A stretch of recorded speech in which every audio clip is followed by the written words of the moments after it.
Just bring up the volume. Okay, good? Okay, so there's no sounds that are going to come in now? No. Okay, great. Welcome back to the show, Aliah. Thank you so much. The new single, Show Me What You Want Me to Do. Talk to me about it.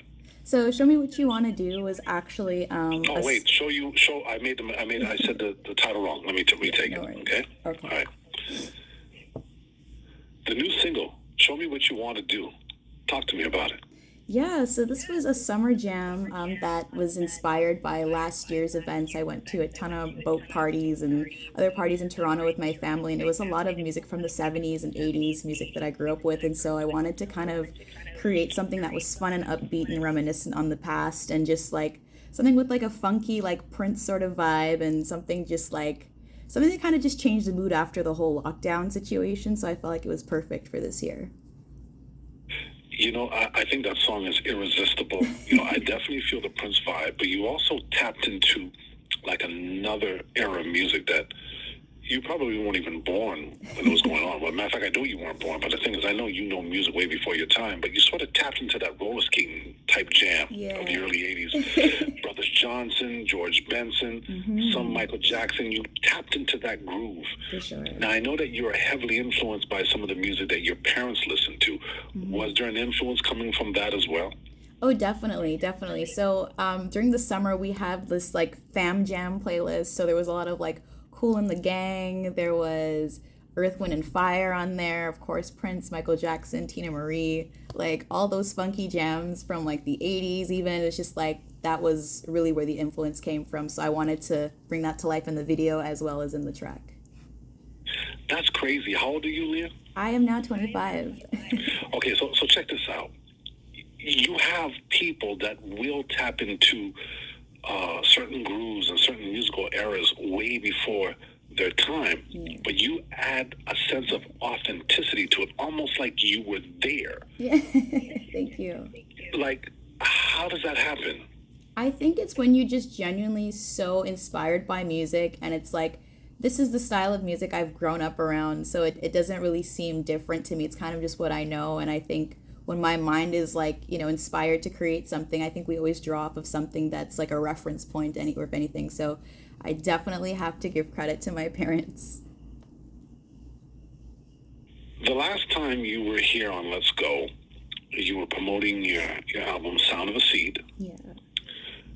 Incredible kind of sort of neo soul almost experimentation, but yet you were bringing something new to it. Right. And then COVID hit. Now, for an artist like yourself who's extremely prolific, always working on something new, you started doing live shows. How did that affect you, and how do you feel that, well, it at least appears that we're out of that now? Yeah, so I was actually getting ready to go on my first European tour. I had some shows for London, Paris, and Zurich. So I was super excited, and that was at the top of 2020 when I got back from LA. So literally about a few weeks after I booked all of my stuff in Europe, plane tickets, Airbnbs, all that, that's when, the lockdown started March 13th. So for a while I was kind of like, okay, let's just ride it out and see, when shows will be back on. And it kind of, as we all know, it didn't really happen for a good while. So in that time, I didn't want to just sit around. It's very hard for me to do that. So I watched a lot of things go digital. A lot of artists went from like these live venue shows to like doing these live stream shows, and everything became this, fan base online. And so I thought that was really interesting. And so being the creative person I am, I'm like, okay, let me find a way to like take my artist side and also integrate that with this new technological wave. So I actually developed my very own mobile app, put it onto the App Store. It's called the Aliah Guerra app.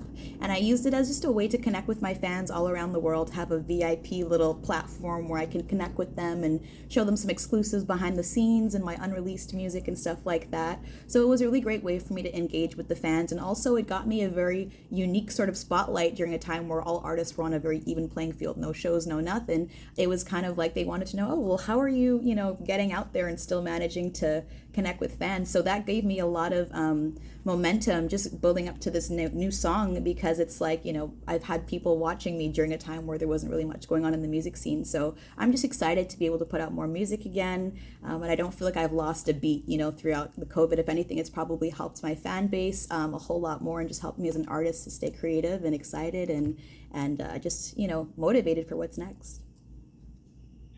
Okay, so then now that shows are happening again, the jazz festival's around the corner. We had the Franco de Montreal, all sorts of things happening. Are you chomping at the bit to get out there and do your thing again live? Yes, I am. So I'm currently in Toronto right now. We were just filming a music video a couple of days ago. I did a couple of performances for Canadian Music Week last night, actually. So it was nice just meeting some artists. I think right now we're in the process of getting our bands together and just rehearsing the new music. I think we're finally ready to get ourselves out there now that it seems like COVID's pretty much ready to take a break for a while and let the musicians get back on the road. You're also an incredible guitar player, something that you pretty much, from what I understand, picked up pretty quickly.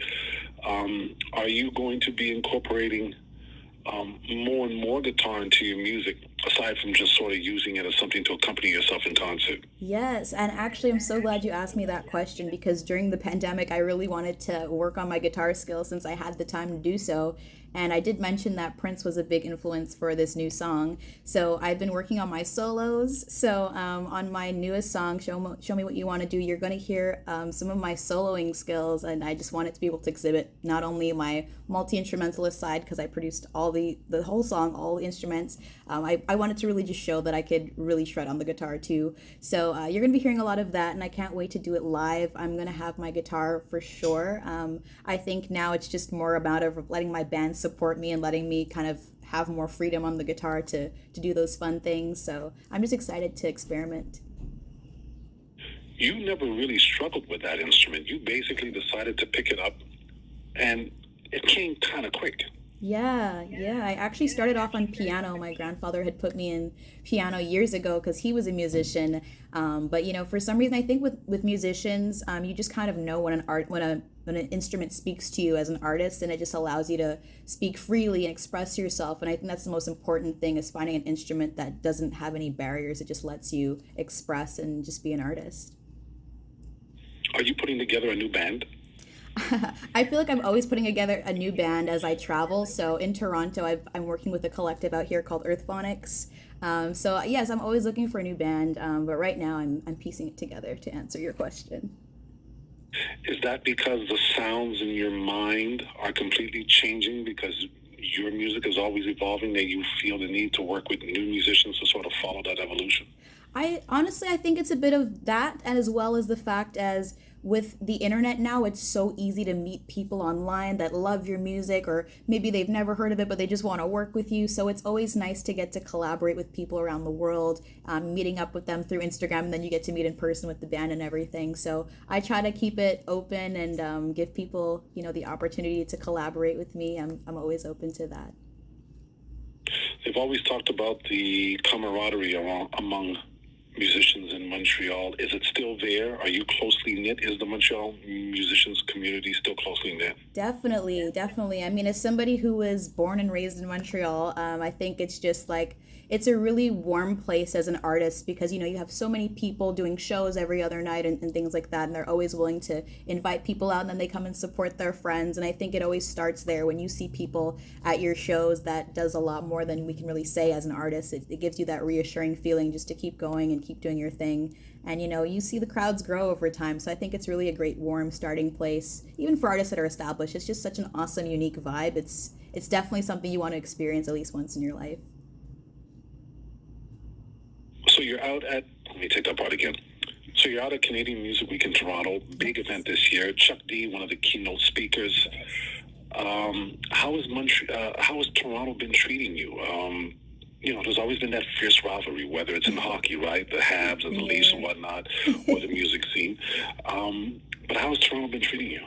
Toronto's been amazing. I think Toronto has, like, every city has its own vibe and its pros and its cons, but I think Toronto just has this energy that they're just willing to put people wherever they need to be to get to their next step. Excuse me. And I think honestly, just being here has opened a lot of doors within a very short period of time. So I'm always excited to get here and just meet all the people, meet all the artists. Everyone's so open and so willing to network and share their experiences and share their stage with you. So I've really enjoyed it so much. I really do love it in Toronto. Will you get a Will you get the opportunity to make up those European dates? Are there going to be makeup dates for those shows?